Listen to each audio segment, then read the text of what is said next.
Bismillahirrahmanirrahim. Assalamu alaikum dear students. How are you? I am your maths teacher from Silk School of Tomorrow, City Campus, Balwal. Students, आज हम lecture number 13 में maths grade 7 decimal numbers के बारे में discuss करेंगे. Decimal numbers क्या होते हैं उसके बारे में थोड़ा सा हम आपसे बात करेंगे. देखें जी, अगर हमारे पास कुछ नंबर आपने देखा होगा कि इस तरह लिखे होते हैं 3.15. सबसे पहली बात तो ये देखें कि इसमें पार्ट्स कितने होते हैं. इसमें 3 पार्ट्स होते हैं. इसको हम कहते हैं, ये जो हमारे पास पार्ट होता है इसको हम कहते हैं होल पार्ट नंबर. ओके जी. और जो हमारे पास ये वाला होता है इसको हम कहते हैं डेसिमल पॉइंट. ओके जी. और ये जो पार्ट होता है जो पॉइंट्स के बाद आता है इसको हम कहते हैं डेसिमल पार्ट. इसका दूसरा नाम होता है जी, हम इसको ये भी कहते हैं फ्रैक्शनल पार्ट. ओके जी. ये हमारे पास डेसिमल के 3 पार्ट्स हैं. अब जो होल नंबर पार्ट्स है मींस के ये नंबर आपका कंप्लीट हो चुका है. ठीक है. और ये हमारे पास आगे फ्रैक्शन बनी हुई है, यानी कि इतने पार्ट्स, टोटल में से इतने पार्ट्स हैं. ठीक है. और ये जो पॉइंट है ये इन दोनों पार्ट्स को क्या कर रहा है जी, सेपरेट कर रहा है. ओके जी. तो ये हमारे पास डेसिमल का थोड़ा सा इंट्रोडक्शन है. इसके अलावा डेसिमल एक ऐसा नंबर होता है जिसका डिनोमिनेटर 10 या 10 की पावर कुछ होता है. फॉर एग्जांपल 1/10 ये भी एक डेसिमल के इक्वल होता है. मींस के 0.1 हम लिख सकते हैं. अगर 1/10 रेज 2 लें तो ये हमारे पास ये यहाँ पे 10 रेज 1 है तो ये बन जाएगा 1/100.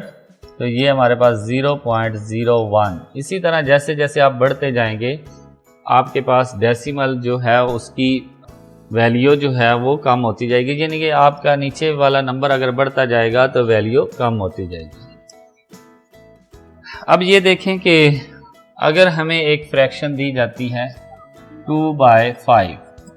वो कहते हैं कि इसको आपने क्या करना है जी, आपने डिनोमिनेटर को 10 रेज बनाना है. ठीक है. तो आप देखें कि हम डिनोमिनेटर को किससे मल्टीप्लाई करें कि वो क्या बन जाए, या तो 10 बने या 100 बने, करीब करीब जो होगा वो हमने बनाना है. तो इसके करीब करीब अगर हम देखें तो 5 1s are 5, 5 2s are 10. तो ये तो करीब आ गया. तो इसका मतलब हम 5 को किससे मल्टीप्लाई करेंगे जी, 2 से. तो ये क्या बन जाएगा 10.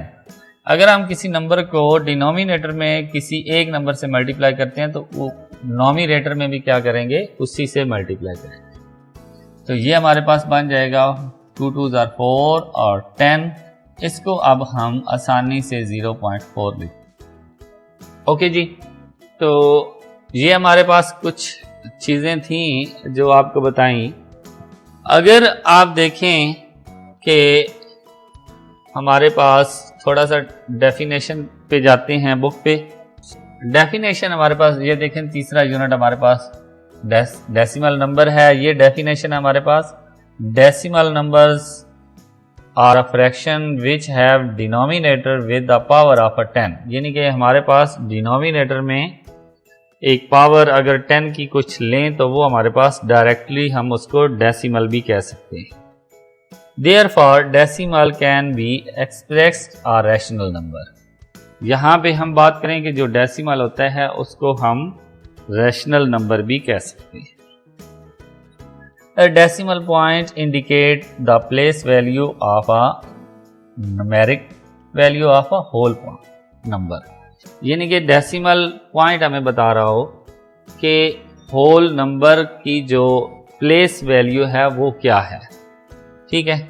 इसके बाद डेसिमल रिप्रेजेंटेशन, इसको हमने ऑलरेडी आपको बताया कि किस तरह आप इसको रिप्रेजेंट कर सकते हैं. यानी कि ये देखें मैंने आपको इस तरह की एग्जांपल बनाकर दिखाई। तो ये हमारे पास जी आज हमने डेसिमल के बारे में डिस्कस किया। अब अगर कोई हमें ये देखें, ये तो मैंने इक्वल डिनोमिनेटर को 10 की पावर बनाया था तो हमारे पास आंसर आए।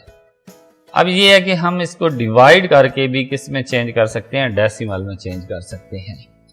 तो इसके अलावा ये भी हम काम करेंगे। इसको ज़रा देखते हैं कि हम इसकी प्रैक्टिस कैसे करें। फॉर एग्जांपल हमें दिया जाता है जी 1/4। अब इसको हमने डेसिमल में चेंज करना है। हमें नहीं पता कि डिनोमिनेटर में क्या लगाएं, 100 लगाएं, 10 लगाएं।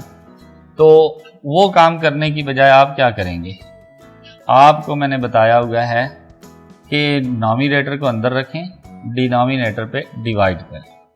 अब आपको पता है कि अंदर वाली वैल्यू जो है वो स्मॉलर है, ये वाली वैल्यू क्या है, स्मॉलर है। तो हम ऊपर एक 0 पॉइंट लगाएंगे। जैसे ही 0 पॉइंट लगता है तो हम हर स्टेप में एक 0 बढ़ा सकते हैं। ओके जी। अब 4 का टेबल 2 क्या बनेगा जी हमारे पास 8। तो इसको हम 0.8 भी लिख सकते हैं। माइनस करेंगे तो हमारे पास आंसर क्या आएगा 2। ओके। अब पॉइंट लगा हुआ है, हम एक 0 ऐड कर सकते हैं, आगे बढ़ा सकते हैं। तो ये 4 5 क्या बन जाएगा जी 20। तो इस तरह आप फ्रैक्शन से डेसिमल में चेंज कर सकते हैं। ओके जी। तो इसका मतलब हम इसको ये लिख सकते हैं 1/4 इज इक्वल टू 0.25। ओके। अब हम देखते हैं जी इसके अलावा हमें एक और एग्जांपल करते हैं।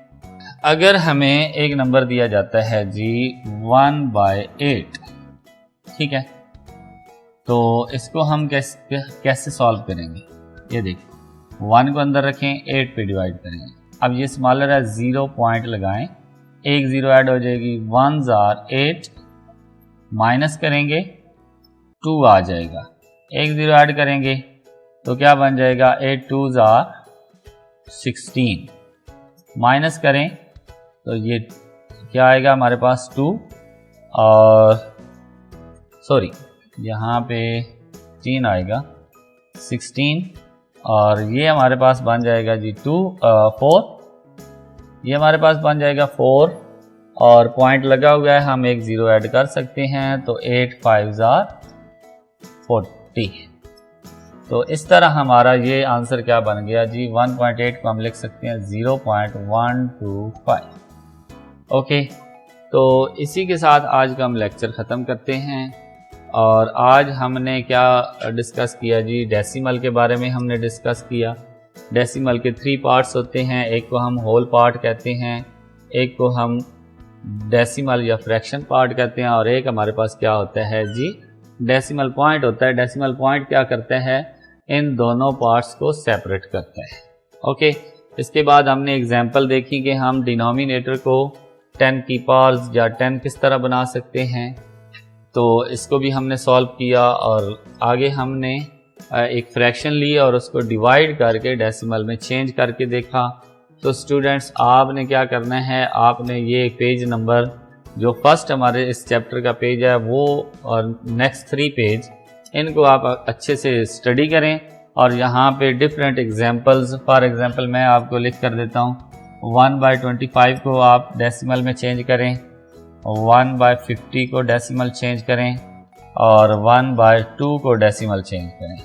ये आपका काम है जी। तो इंशाल्लाह नेक्स्ट लेक्चर में आपसे एक दोबारा इंशाल्लाह नेक्स्ट टॉपिक की तरफ आएंगे, डेसिमल को और एक्सपेंड करेंगे। तब तक के लिए इजाज़त दें। अल्लाह हाफिज़।